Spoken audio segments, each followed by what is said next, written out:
Hello, everyone. Good morning, good afternoon, good evening. A very early good morning to my friend Matthew Hodgson here. Today, we're going to be doing a Scrum webinar on how to make OKRs better, outcomes versus output. We are hearing a lot about this. There are a lot of people registered for this webinar. So just a couple of quick guidelines so we can get right into it. Your microphones are going to be muted throughout. We're recording this session so you can watch it afterwards. The slides will be available within about 24 hours. And what we're going to be doing today is Matthew is going to be sharing some of his experiences using OKRs with an organization and actually talking about it from a team perspective and also how he worked with the leadership team. So we're going to be doing that. And if you'd like to shoot your questions over, I'll be monitoring that and I'll be having my own questions for Matthew, of course, but feel free. He's told me that we can interrupt him in the middle. So let's do that and keep him on his toes. All right. And then, okay, who is Scrum.org and then who are we? So Scrum.org, a mission-based organization helping people and teams solve complex problems, founded by Ken Schwaber, who is the co-creator of Scrum. And we focus on training, education, and community. So a bunch of that obviously means that we're continuously learning. We have a global community. Matthew is very far away from me today. I'm in the United States, he's in Australia, and thought leadership. So what that means is that we're out there with teams, with companies, trying to learn more about how we can help people and teams solve complex problems. Okay, so quickly, let me introduce myself. My name is Patricia. I have been at Scrum.org for many years, I think almost a decade. And what I think about here is enterprise, agility, and leadership. So that might mean we're talking about and thinking about scaling Scrum, scaling agility. And I'm also a co-developer of the evidence-based management framework, which you are going to learn a little bit more about today with OKRs and how we can use that to help enable business agility. So I'm going to hand this right off to Matthew, and we're going to learn a little bit more about you and then talk about some of your pitfalls and challenges and successes and all that stuff with OKRs. Thanks, Patricia. So about me, just quickly, I've been in this game for nearly 2 decades and most recently been focusing on working with executives, large programs and scaled Agile initiatives from the perspective of organizational culture and assessing, well, what is it that when we introduce new ways of working, contemporary ways of working, how is it that we help people to think differently and importantly to change so that a culture becomes one of continuous learning? And that's the story that I'm going to tell you today. It was about probably about 5 years ago now that Nestl asked me to come in and help them with a new initiative. Typically, their product management initiatives would take anywhere up to 1-2 years from inception, understanding that there's an opportunity in the market, all the way through to making products available to consumers in their supermarkets, in their places of shopping, advertising, and all the rest of it. So they realized in looking at new opportunities that there was a really, really large market in Europe that was basically untapped in the Asia Pacific. In Europe, it was in the billions, and in Australia in particular, it was only just kind of edging into the millions, other players in the market. And they felt that, well, this is an opportunity to adapt what we know from Europe into Asia Pacific. But they felt ultimately that the time that it would take them to get to market, normally roughly about a year, sometimes even longer, that they would lose significant market share. And it was that prompted them to ask the question, how can we actually do this differently? We had a significant initiative that could help us get into the market and dominate it significantly, make significant revenue from it. How is it that we need to think differently in order to get there faster than the competition? Where was this ask coming from, Matthew? So when they say, hey, we're seeing this opportunity, I'm curious what team is it, or was, at what level and what part of the organization? Because sometimes what we see is we have this new opportunity. It was a marketing organization product. Yeah, I understood it came from the executive from Oceania Foods, who'd actually spent a significant amount of time in Europe. And so when her bosses, and because Nestl is a very large international company, they were going, well, why aren't we doing anything? There's this huge market, and like, where are we? So the head of Oceania Food said, okay, well, I'm going to take charge of this, and because of her experience in Europe, and importantly, with things like Lean and Scrum and contemporary ways of working, Kanban, she thought these are things that are not yet being used by my leadership and by executive through the functional areas from marketing, HR, legal, distribution, sourcing. We're not working in this way. She said, well, I think that if we work using Scrum in particular, that we'll be able to learn from our work, our initiatives faster, and we'll actually be able to get a product to market, some kind of product to some part of the market. They weren't sure where they were going to target. Normally, they would do very significant, large, upfront planning initiatives. Let's plan for 6 to 12 months to work out and learn about our customers. Well, we don't have that time.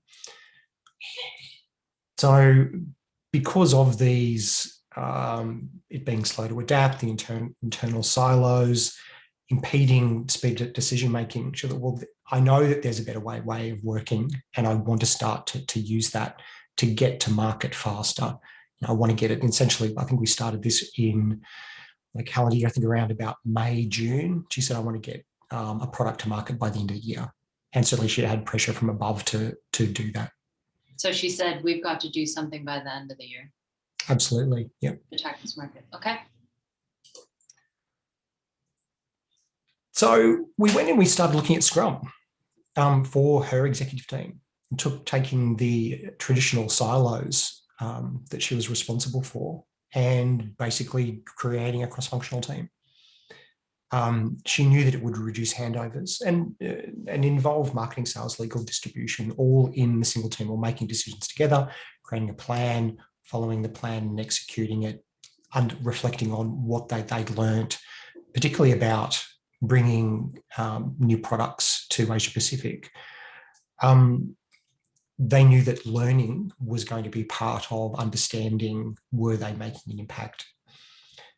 Because normally time to learn, they get marketing to learn everything about their consumers. And then, okay, now we've learned everything, we'll give all the results to distribution. Now distribution can learn everything about, we're going to source this product. Are we going to source it from Israel? Are we going to source it from Europe? Are we going to source fresh or frozen or chilled? Lots of different product options. Are we going to source it from an allied organization underneath the Nestl banner, for example? So instead, they started to have these decisions and make them together. And very quickly, I was talking to the Scrum Master not too long ago, and she said, look, this is the first time where everyone's been on the same page. Everyone shares a common view of why we're doing this initiative. Everyone on the same page with, yes, everything that we do together as a Scrum team is designed to focus to this specific outcome. How do we get this product to market faster? How do we learn about what the market is currently doing in order to be better and faster and deliver a superior product to market? Scrum itself gave them obviously significant feedback loops. They used, obviously, traditional Scrum team, create a plan, create a goal, inspect their progress towards it every single day, adapt their plan to ensure that they achieve their goal, and importantly, in sprint review, have a look at, did we achieve it or not? What did we learn? What is the market doing that we didn't understand? And what does that ultimately mean for our next sprint? And it took them really only, I think, by the end of the first sprint, what I saw in this team, unlike other teams that I coached and trained, that are quite deliberate without prompting, adapting their backlog immediately and allowing in sprint review to have that discussion around what does that mean for potential work that's coming up. What does that mean for our next sprint? What does that mean to our goals? What does that mean for how we're going to track it? And so quite deliberately adapting the backlog was a really great thing to see from this executive team, automatically thinking about, this is the point to ultimately reflect on these two weeks, rather than kind of just going, oh, let's do a demo of our learnings. Well, yeah, that's great. But the kind of the so what now what factor was really, really important to them to use in particular sprint review as a true point of inspection and adaptation for themselves, for their team, for their goals, where they were headed. So it sounds like they had their back against the wall, or they were just really motivated to do something. And you're talking to the executive level management here, and it sounds like, and I'll use this is not a great term, but they already had that empirical mindset, or that they're agile friendly. And you don't, and I don't often, but I don't often see them going, yep, you know what, let's spin up right away. We'll become a Scrum team, full organization. How did that conversation, or was it something that they were experimenting with already? And now we're getting some very interesting questions around this process. But I think that that's sometimes one of the hard barriers is getting them to understand about the smaller cycles, the retrospectives, and looking at the feedback that we need of how we work together, et cetera, et cetera, et cetera. What did that look like? Yeah, we spent, before we kind of kicked off with our first sprint, we spent 3 days going through Scrum.org's professional agile leadership course. And we looked at some other aspects. Obviously, we inbuilt into that is, how do you define hypotheses? How do you experiment with those? We looked at Toyota Carter as a mechanism of identifying what those hypotheses were in relation to bringing this product to market. We played, played a game around Toyota Carter with building Lego, basically. So we said, well, how long do you think it will take you to build this Lego model? It's just a little small one. And great, do it a couple of times, create a baseline. Where do you want to get to? What's your first experiment going to be with the way that you change the way that you collaboratively build it? Time it, what's the time, and so on. So we did a lot of hands-on play-based learning. I later found out that the head of Oceana Foods, she actually did her Lego Series Play facilitator certification in Europe. And so this was kind of a nice, happy accident that we're doing a lot of play-based learning, and that this was in her wheelhouse. So we played games. We had a lot of fun with the learning itself, and I think that in itself produced a couple of aha moments from the team. That okay, yes, we understand that smaller batch sizes. We played the coin game, move 10 coins, one at a group at a time between individuals to the end of the table. How long does that take? Right? If we break that from a larger batch into smaller batches, does it, do coins move to the end faster? And of course they do. That's just the maths of batch theory. But I use those to then anchor the conversation about, well, what does that mean in relation to how you currently work? And there was, well, yeah, we do things in large batches, and we hand them between our different silos. If we broke things down into smaller pieces, we could understand faster than we normally would whether we're heading in the right direction with this initiative. And was those 3 days that we spent together, we built the product backlog together, all the things that they felt at that point in time would help them to deliver their goal. We roadmapped what that looked like over a full 12-month period, about all the initiatives that they thought at that time that they needed to do in order to achieve, getting the product to market by at least the end of that calendar year.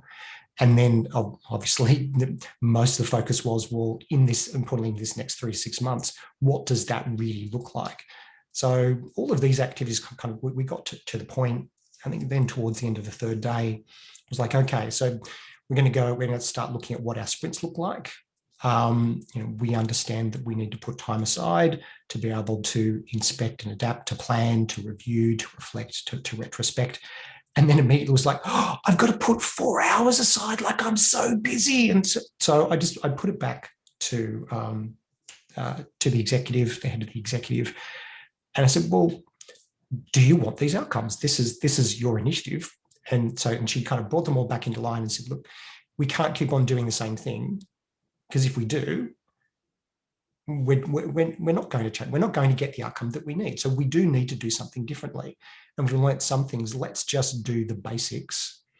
And that's what we focused on, just doing the basics, not overcomplicating it. Well, the Scrum Guide's now, 13 pages or 12 pages? It's incredibly lightweight, and reminded them ultimately that, remember, a time box is the maximum amount of time. You don't need more than 4 hours to plan a 2-week sprint. If you're done in an hour, great, that's fine, move on. So at least the executive brought the whole leadership team back to, well, we can't keep on doing the same thing, and let's just do the basics and let's try it and see. Let's experiment with it, and let's see where we get to. And yes, by the end of the first sprint, like, everyone's on board, everyone's aligned in a way that that this team hadn't seen before. Importantly, the head of this executive team chose not to be the product owner, which I thought was quite interesting. She actually decided that the product owner would be the head of marketing, which I thought was very challenging for the head of marketing. Just like, but like, I'm not the boss, and shouldn't the boss be that? And her rationale was really quite simple. I want to be able to contribute my knowledge and experience to this initiative as a team member, as a developer of this initiative. And so she said, I want to invest the future of where this product is going with the person who understands product and taking it to market the most, which is my head of marketing. So some consternation from the head of marketing, but it worked. It really worked, because then everything was driven ultimately by a mindset of the customer and the value and the product that was going to be delivered to market. And head of Oceania Foods could step back and go, well, I'm just going to contribute and help everyone as a servant leader, kind of from the back of the room, to kind of help us progress. And I think her setting an example like that was key to be able to get into to start to use Scrum and to use it effectively, because of all of that modeling that she did.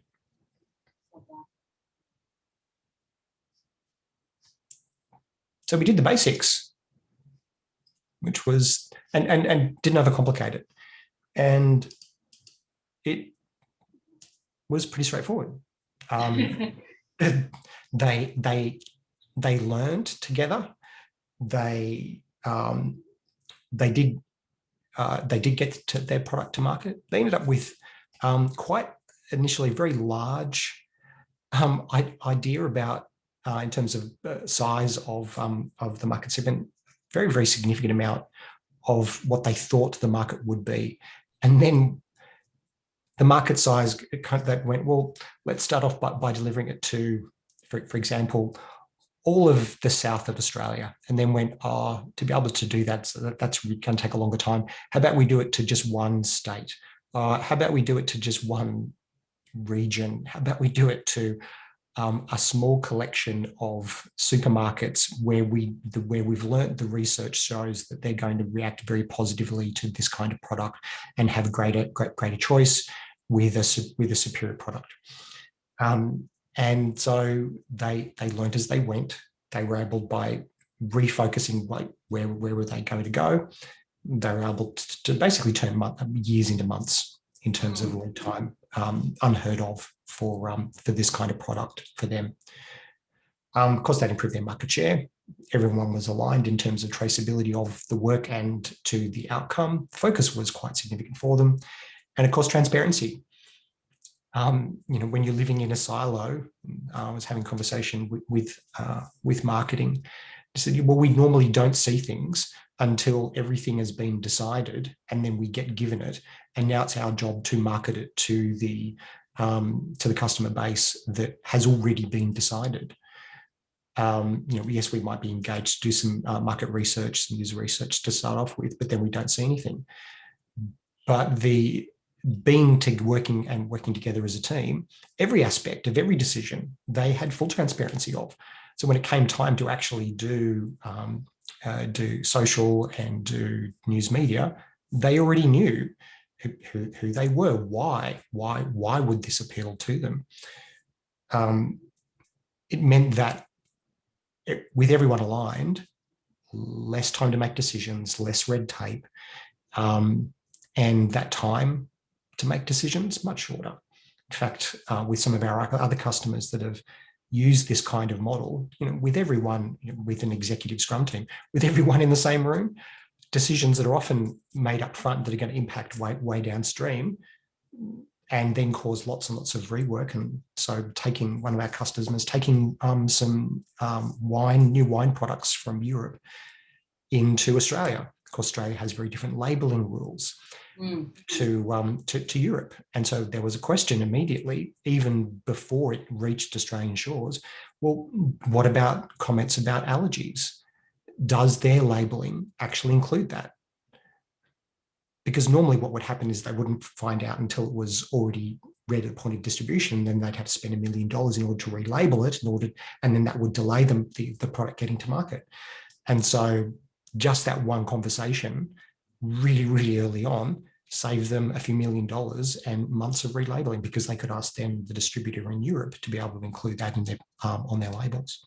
And this sounds so familiar to us when we think about a lot of people who are listening might be in the technology space, software space, and that whole thing about how this is similar is very, very, just hearing that, right? When we find out we're all the end at the labels, looking at that and ready to ship, The decreased time to decision making is interesting to me, because when we think about time to market, and we don't think about sometimes, especially when we have that scaling conversation about the cost of overhead, when we have all those different silos and that lack of transparency and the handing back and forth of dependency.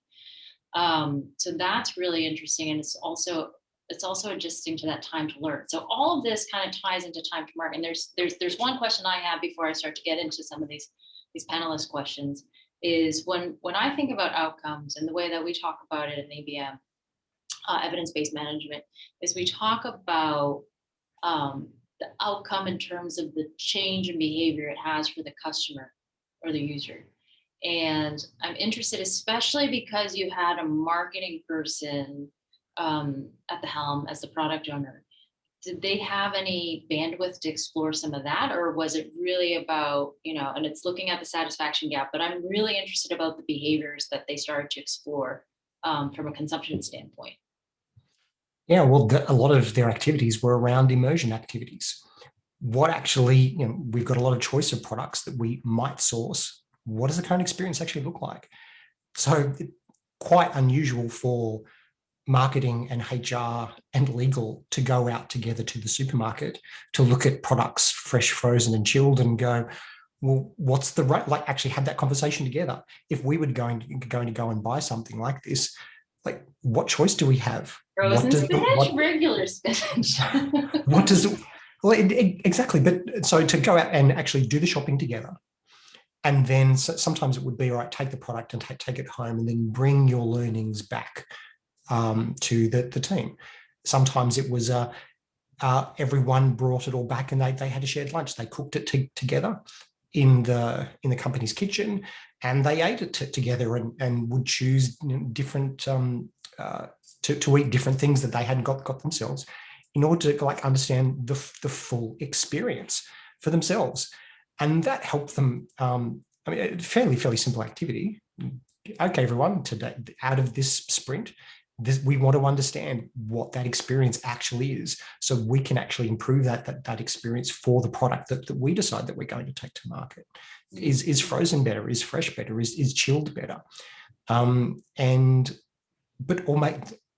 Would HR and legal normally be involved? No. Would marketing be involved? Yes. But distribution? Oh, maybe not. But that kind of immersion activity, which I was quite happy to be a part of at one time when I came back after a few sprints, and we had a big shared lunch based on all the things that they had sourced. And I must admit, some of it was good, some of it was not great.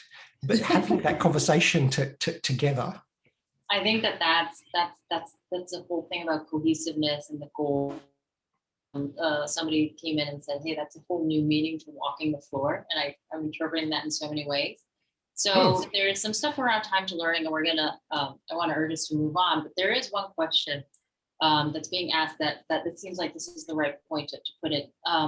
They're wondering if you could tell us more about the conversations that were had around time to market. And what you talked about was you were defining the target market, right? Maybe it's all of APAC, maybe all of Australia, that potential. And then how did they have those conversations about, well, you know what, maybe let's go a little bit smaller than the original target market we had thought about? Yeah, but based on understanding of what they understood about their market and really just their baseline of, we know that to take a certain kind of product sourced from Israel, for example, the time for shipping, the time to make the legal agreements regarding distribution, to make legal arrangements with the supermarkets and the range of supermarkets in a specific region. The bigger the region, the more supermarkets to deal with, even if it's a chain. The bigger the import licensing that needs to be looked after, the larger the warehouse to put in more food in order to be able to then distribute it. So, and then you've got, so if it's bigger warehouses and more warehouses, that takes longer. So they already knew what it took to deliver an existing product to market, and fairly good data on that. And they knew it was too long. So in order to achieve something by the end of the year, I suspect they also had some intelligence that indicated there were other products coming after the end of the year, and they wanted to be able to beat them to market. So, well, again, big batches. If we're going to do a huge amount of area and a huge amount of population, it will take us longer. So let's start to narrow down our focus and go, well, let's have things that are smaller warehouses, smaller distribution, smaller focus, smaller area, smaller specific target market. So let's not bring it to every single market segment. Let's choose the one that we think we're going to learn from the most in order to then understand what our next step will be. Yeah, so that sounds like we're thinking about our time to market, and also you said they were in a culture of learning. So that time to learn, and how can we do that from being smaller and just gauging all these things. It sounds like they had this set up. Excellent. I think out of this first initiative for them, ultimately, that there were, for me, reflecting back on it, probably a few missed opportunities. One was around, well, they're around empiricism, setting goals, and importantly, looking at their metrics and asking the question, well, were there OKRs? Were there the things that they were using to measure this kind of, we want to get to the end, faster to market by the end of the year, improve the customer satisfaction gap, improve on our knowledge. Like, were these really evidence of traction towards that particular goal? Were they using OKRs at this point, or were they using OKRs at this point, or was it something that you introduced? They're already using OKRs at this point, but not as a mechanism of measuring iterative progress, but on setting a goal and having we know that we'll achieve our initiative when we see this particular thing, particular like time to market, once we achieve this particular target for our measure. So really objectives, key results. And that was it. Yes. Have we got our result? Yes, because we've got to the end of the year, we've delivered it. Check. we're done. Woohoo! We've achieved the thing. And coming back to them recently, particularly with COVID hitting, that kind of mentality of the set and forget, and we've got measures against them, I think probably contributed to some of the pain that they were feeling as COVID hit, because they shifted into crisis management. There was some natural churn in the executive team. Some of them moved to other companies. Some of them went to other areas of Nestl. There was, in crisis management, a loss of strategic focus. It was like, oh no, there's lots of things happening. We've got to put out all of these fires. And so a lot of things that had nothing to do with some of their new initiatives that they were focusing on for this quarter and this financial year, some of those got lost. And they thought, well, let's reintroduce some of the things that Matthew had taught us a few years ago. Let's bring him back. We're not keeping our product backlog up to date. We think that it probably contains a whole bunch of things that shouldn't really be there because of the nature of fighting fires, and rather than that being very focused and disciplined about getting to sprint review and having a conversation that's about, let's reflect on what we've achieved and importantly, what does that mean for next sprint? Instead, that conversation was kind of getting lost, and we're just kind of moving into, I guess, rolling waves of planning without really reflection. And so a lot of those business as usual things were kind of getting caught up in their conversations about their strategic intent, what they were there to do as a team, why they were there as a team now.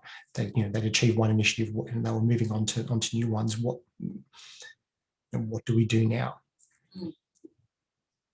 So we started to have a look at, we revisited some of the things that we did with professional agile leadership, but we also had a look at evidence-based management as well.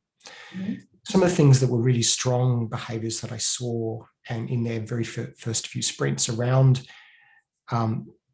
learning, around understanding the market together, around the question of are we learning fast? Are we learning faster than we were before? What do our experiments actually look like? How do we know our experiments are actually contributing towards, and our initiatives are contributing towards our strategic goal? So we went back to things like feedback loops, really look into and get back to basics of Scrum in particular, asking, well, what are our events about? What should we be inspecting? What should we be adapting? And importantly, for a new addition to the Scrum Guide last year, November last year, was the product goal. And certainly a few years ago with their product initiative, that they had some goals, described with OKRs, but certainly not they weren't explicit around why does our team actually exist? And really, if we were to condense down the reason why we're doing work together, what would that be? That kind of focus wasn't there. And it certainly was an opportunity for me to talk about this new addition to the Scrum Guide and integrate it into how they thought about their work, to realign them, to give them that focus. But of course, attached to that needed to be a question around traction. Well, if we've got a goal, how do we truly know that we are making traction towards it? And if we're not, how do we adapt? And that's where we examine metrics through evidence-based management to ask those questions deliberately. Before we get into that, did you see, this is an interesting question that might be relevant. So what I'm hearing is that during COVID, they resorted back to that stance of, there was chaos, but it's also the stance of where we're comfortable in terms of planning and control and all those different things. So some habits got lost. And when you came back, there was a refresher on some of the foundational things, and also asking why are we doing these things? What does this mean? Why are we here? What does the customer want from us? What are we trying to explore? And also, what is the urgency? So if they're still using Scrum, was there any gap between thinking about the traditional product owner accountability in Scrum and how they might use OKRs? Like, what was that formation of OKRs and in the Scrum context, where when we think about Scrum, and especially with the Scrum Guide update from 2020, we're talking about it's the team that's working toward a solution here. Did you see any kind of tension there? No, I mean, that ultimately in relation to resetting them with Scrum, I need to take them back to their roles and help them understand, particularly for the new product owner, what her job really was about, and importantly, what does that mean in relation to establishing that goal and managing the items in the backlog, so that with her team to ensure that was achieved.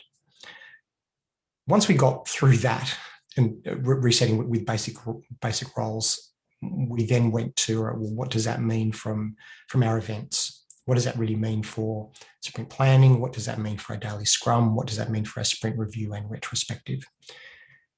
And once we reset those, we then went to the question of, well, it was, we kind of unpacked what their sprint planning looked like. It was, there wasn't a sense of, let's take these items from the backlog. We know that they're going to help us achieve our product goal. Let's look at now planning, and now as a result of all of that, what does our sprint goal actually look like? How can we describe and be all on board with a goal for us to focus for this sprint that will contribute to the product goal? Mm-hmm. Once we started to re-establish those aspects of how we use just basic Scrum with executive work, particularly in relation to achieving initiatives and achieving significant strategic goals, I then asked the question, well, how do we currently measure it? What kinds of things do we use to measure that progress? And typically it was, well, there's a cascade of OKRs from executives that come down, and they've already decided these things, and they measure by, and so we've got performance measures that are really bound around how we do our work, as opposed to how do we understand whether our sprint goals are actually contributing to a product goal?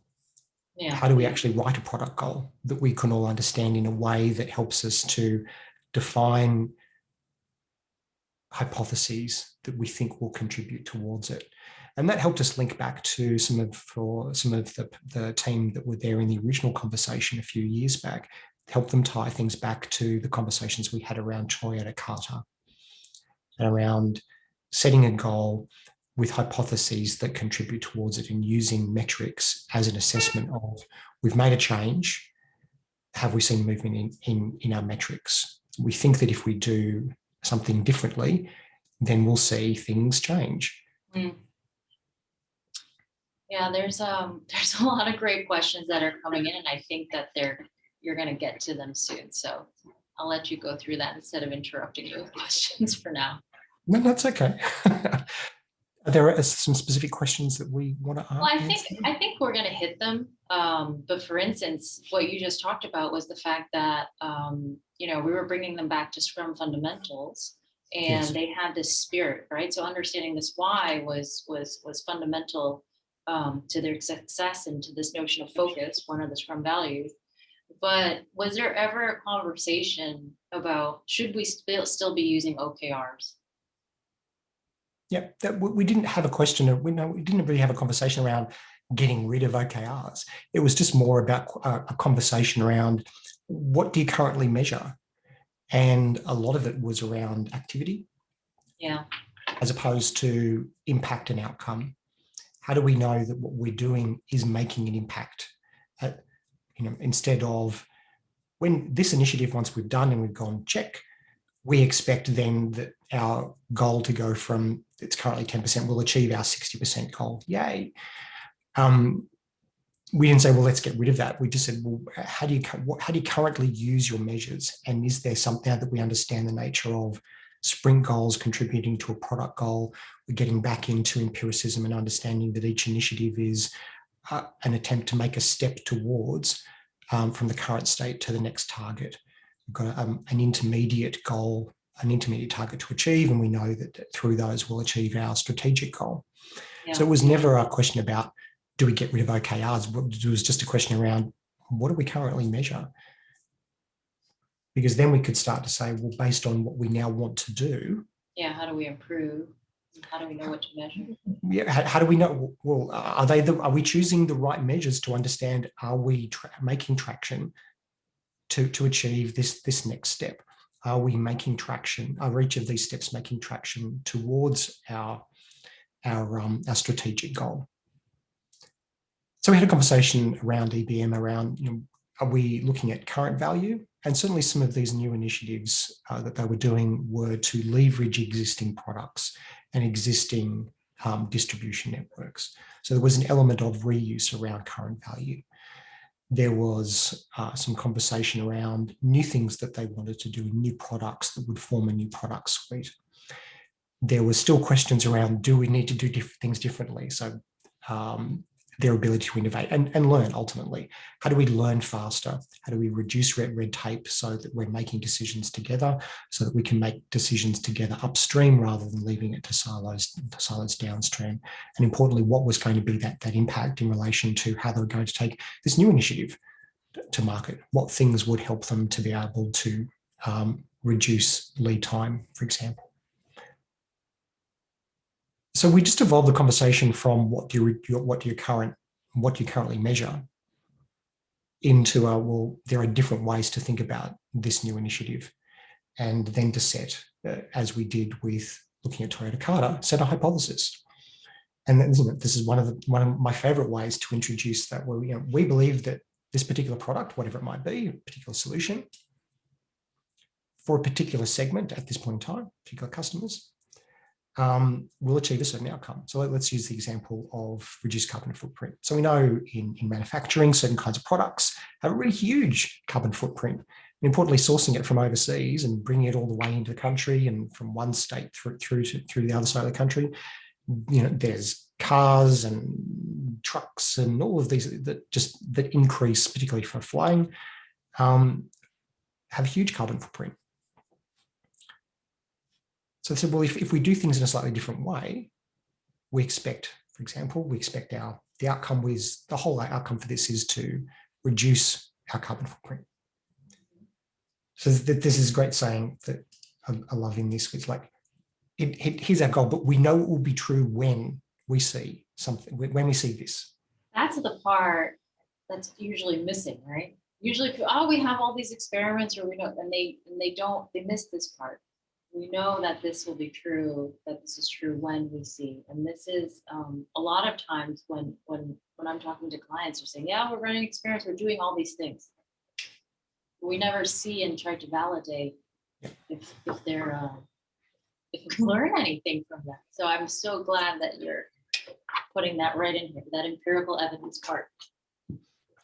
And so Rob Kraft's question with the OKRs linked to individuals or teams or to projects, to the project, to this strategic initiative. And so it was easier to then take a sidestep from OKRs into, let's turn whatever we're using to measure, let's turn those into a mechanism for evidence that we're actually making an impact, and that each impact is a step towards a bigger outcome, which in this instance is, we'd like to see the carbon footprint reduced and a whole bunch of other things. This allows you to question the objectives of the OKRs, which I think is fascinating. Yeah, absolutely. Because if we're not seeing traction in relation to those, we know that we can ask two questions: are our metrics right, or is our hypothesis right, or does one or both need to change? Because for a traditional OKR, particularly from, as I've seen in other executive teams, it's conducive to setting a plan upfront that will achieve that particular outcome, as opposed to asking the question continuously. In a complex environment, we won't really know what the outcome will be until we take that first step, or until we take the next step. That is so important, because it becomes it becomes essentially management by objectives again. And it can become a cascading, like you said, it was a cascade of OKRs that came down, and these are the things that we're going to hit. And because they're in a list, it looks like we have a product backlog, and there's so many things that can get lost in there. But the notion that, especially if we're in a complex space, that we're trying to just learn as much as possible so that we can understand with evidence if those things are true. It's a hard muscle to develop, and you have to take a lift in that shift in mindset. I know you can talk about culture all day, but I think that's a really important point to stress. It's interesting that you describe it in that way, because it reminds me of a traditional hierarchy in an organization. You've got a top-down functional silos. And now we just use a new OKRs. You know what I mean? Yeah, and OKRs can be exactly the same. It's this top-down hierarchy that everything contributes to the top. How dare you suddenly mush everyone together in a single team? because now your hierarchy's gone. Well, we started to create that shift in perspective to the way that they did their teams a few years ago, and now it's let's actually do the same and collapse the hierarchy out of the way that you think about OKRs. Let's collapse that hierarchy into a way that measures that we all, from our cross-functional perspective, across all the heads of departments, let's collapse all of that down to go, well, together we've got one goal. That's our product goal. This sprint, we have one goal, a sprint goal to achieve. And let's choose measures that will help us understand if together we're going in the right direction, instead of I'm in my silo, I've got my cascade down of OKR for my projects or my teams or for individual OKRs, whatever it might be. Instead, now executives playing as a team sport, and their measures also being aligned to that philosophy, a team sport.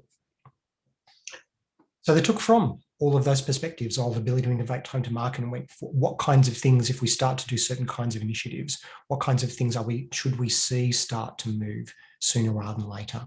And importantly, we focused on not only attaching some that we thought would be lagging indicators in relation to the product goal, but also as we started to roadmap what the next year looked like, and focusing more on the next kind of 3 to 6 months, were there any measures that we should be looking at in this early stage that we think will move fast? What are going to be those leading indicators that are going to be our earliest signifier that we are indeed moving in the right direction, that the initiatives that we're now implementing are starting to have an effect?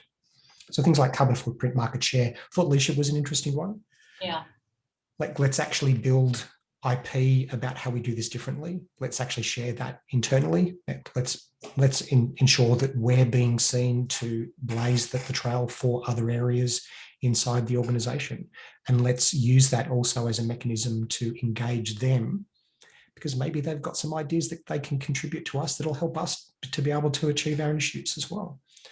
So I thought that kind of cross-pollination, not only within executives being a cross-functional team, but more broadly across some of the other silos that hadn't yet started to think in this kind of way.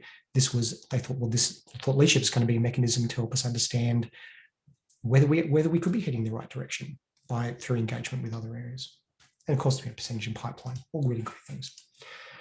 So creating the product backlog was an important part of that. Now that we've got a goal, now that we've got measures, etc., it provided the focus needed. And importantly, there was some really great discussions in that around, well, we've set our product goal.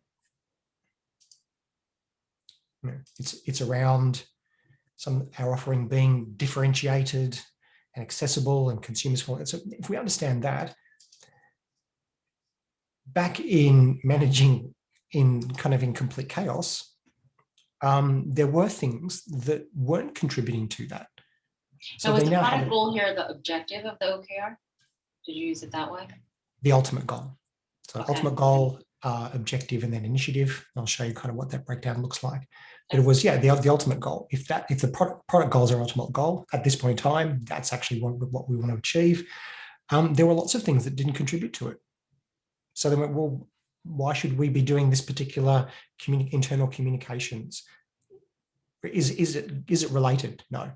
All right, well, that's not something for us as executive to do. It might be something for the marketing team lower down to do, but not something for us to worry about. So some really good, robust conversations, and they all are standing around this board going, well, does this actually align? No, it might. Right, we'll leave it there. And if we get to a point, then maybe we will need it, maybe we won't. So having transparency of what they actually thought in point in time that would contribute to it, having a discussion, working back from the goal, doing road mapping, kind of that 3, 6, 12 month kind of blocks, focusing more on the next 3 months in particular, looking at what their intermediate goals might look like, and adding those EBM metrics help basically to pull them out of basically managing chaos and crisis management into, oh, look, we can see what the goal is because it's written on our wall. I mean, these guys use visual management extensively, and when they go away and have a workshop, they come with butcher's paper and all the rest of it, and then they bring that back to their workspace. And they post-it note on things that they love to visually manage their work. And importantly, with this, an important reminder continuously, this is our goal. This is why we exist. And let's focus on this. Excellent. Yeah, let's focus. So for them, that kind of cascade of the goal, objective, initiatives being the ultimate goal, et cetera, and key results kind of fitting into that. Instead, that moved into, in their Scrum world, of we have intermediate goals, we have measures against those, we have a product goal, we have hypotheses that are going to contribute to that immediate goal, and of course, sprint goals being contributing to that and made transparent through their product backlog. That became their new structure. Mm-hmm. Moreover, it meant that in execution, rather than kind of a set and forget OKR for their initiative, it became, they were used to in sprint review having this kind of conversation of what did we learn? Now they had not only what did we learn, but did we see measures move? Did we see our metrics move? If not, why not? And in terms of adaptation, well, do we need to keep the measure? Do we need to add new ones? Do we need to retire some and introduce others? Or is the hypothesis still right? Is this kind of work still going to contribute to it? We thought it would. We're going a certain direction. Well, maybe we need to go back to our EBM framework and look at current value, new value, things in there that we haven't considered at this point in time. And that became the conversation of their sprint review. This image, whereas it's just a mashup, is so important to me. And I've told you this. I love this because this notion that you're talking about, keep measuring, next measuring, because what I see with a lot of clients is that they're just measuring a bunch of things, like you said. It's almost because they're focused on many things. And when they get into this, where they're trying to work through experiments, what I would expect is that their measures now, how they define success, is going to change. So I want to see that changing, and also on a cadence. So this, even though you've just taken the 4 KVAs and the magic wand diagram, and you're putting that thing in the middle, that is really, really important, because a lot of times we don't ask our teams, we don't reflect on ourselves. What are we really focused on, and what will inform us? There's a comment in the chat, and I'll just make sure that I put it in. So fondly, I'm referring to this as the magic wand diagram. Before in the presentation, you might have seen this notion of sprint. That's because they're using Scrum. The cadence and what you're doing, you might define that differently for yourselves, but it's not in the EBM guide, because frankly, you don't really need to be using Scrum to think about EBM. Here, they're just using EBM and OKRs, and they happen to be using Scrum. But I am really loving this image. So thank you. For us and for Nestl, this kind of experiment loop had a natural affinity. They were used to doing experiments, playing with Toyota Carter and with Lego, and having that kind of experimentation led naturally into that conversation of, well, now we understand Scrum.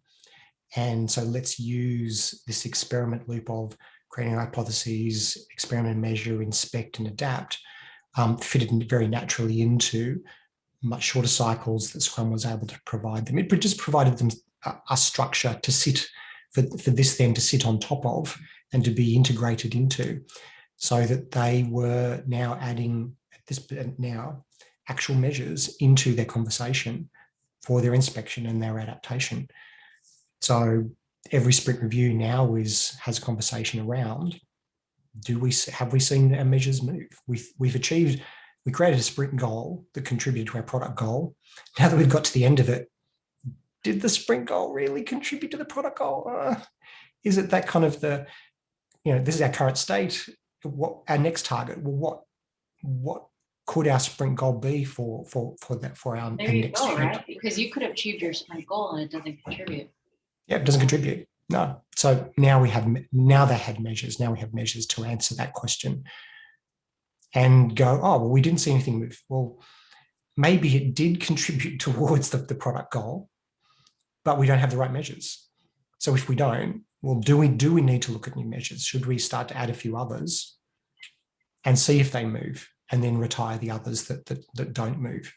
Now, of course, could come into a situation of confirmation bias. Let's select all the things that will move regardless of anything that we do. So we're seeing progress. So keeping them honest is something that I had a conversation with their Scrum Master about around, well, you need to be working with your product owner so that you're not choosing the most convenient measures that will move regardless whatever you do. You're actually being serious around the contribution that each of these sprint goals will make to your product goal, and that the measures that you choose are realistic and pragmatic, as opposed to convenient and likely to move anyway. Yeah, well, we have 5 minutes left and we still have some more things, but for those who did not hear what Matthew just said, super important. You're going to get this webinar on the website, and it's going to have slides. Go back to this mark and hear what he just said, because there was something in there about vanity metrics. There was something in there about choosing measures that are convenient to us, and the gaming of measures is super important. So something that I wanted to call out. All right. So let's wrap up. Outcomes for them: improved focus, improved sense of team, improved alignment, because they didn't have it when I went a couple of weeks ago to do this with them. Improved ability to pivot, basically better clarity regarding their actual goal progress, and an improved ability to pivot their hypotheses. And of course, reduce wasted effort as a result. In crisis management, they're doing a whole bunch of things, not knowing whether they actually contributed to moving against their product goal. Now they had a way to not only get rid of things that didn't, but also look at their impact of, we've done some work, did our metrics move or not? No. All right, well, let's not do that, some of those things again. Let's actually refocus and go, let's do something a little bit different. For them, traditional OKRs, they didn't throw them out. And they're always, I find, metrics, measures, setting goals incredibly important for executives to create focus. What is it that we should do, as opposed to what is it that we could do? But I find that traditional OKRs and that mindset can create a fixed focus. Like we talked about traditional hierarchy. Now we've got a hierarchy of measures. EBM instead has the same focus. It's around, let's create focus and let's understand let's set goals, let's understand what initiatives are going to move against those. But I think EBM provides additional flexibility through experimentation. It encourages experimentation. And certainly for this team using Scrum, helping them understand that Scrum is really just a set of experiments end to end to achieve a goal. I will take this stance and I will say that EBM demands that flexibility, demands that experimentation. Cool. So we have a couple minutes here, and I want everyone to know that we see a lot of your questions. We'll take a look at them after, and we'll figure out a way to respond. What I'm interested in, what you could share, Matthew, with your experiences. A lot of organizations right now that I'm seeing, they're almost abandoning OKRs, or they're really big into OKRs. And so when obviously I talk about evidence-based management, a lot of the questions that come in are, hey, EBM versus OKR, which one's better? So what would your advice be to someone who's working with an organization and they're being asked to put together OKRs, or they're being asked to think about some sort of goal setting framework? What would your advice to be someone who's trying to make that decision or trying to improve their situation right now? Don't throw OKRs out. I mean, they're incredibly useful. Setting goals is awesome. Having measures against those, so you've got a target, is awesome. Creates focus, encourages discipline. But I don't think it's enough, particularly in a complex environment. In an environment with disruptive change where the market can change very, very rapidly, when COVID can hit and suddenly your business strategy needs to be thrown out. Your 5-year plan doesn't work because suddenly everything is different. To be able to adapt faster, you need experimentation attached to it, and you need to be asking the questions, is the goal right? And importantly, are the measures that we understand that we're making traction towards those, are those measures right? Are they showing us that we are heading in the right direction? Both are critical to achieving the outcomes that we're after. And sometimes the outcome needs to change. Yeah, well, today I decided that we're going in this direction. Now the market's changed, I need to go in another direction. I need a new product, a new way to work internally or externally. Both have to go hand in hand. OKRs are good, but in a complex environment, we need experimentation. We need a discipline that helps us ask the question, is the goal right? And are our measures right? And have that conversation that then relate. And let's have it in shorter periods of time, not let's set it for a year's time. Let's continue to have a conversation. You're like, see you, someone else's problem. Someone else's problem. All right, so we are finished with the time box. Matthew, thank you so much. How should people be getting in touch with you if they have more questions? Is that LinkedIn? Is that email? You can find me on the Scrum.org website. Oh, okay. Because I'm a professional Scrum trainer. Well, you can find me on LinkedIn. Type in a message or send me an email, patricia.kong@scrum.org. Matthew, you just find him on the website. Go in for search a professional Scrum trainer. So we have a lot of information in this webinar. I hope you go and listen to it again and additional resources. But for today, thank you so much. Thank you, Matthew. Thank you, everybody, for listening. We'll have this up. Bye-bye. Bye-bye.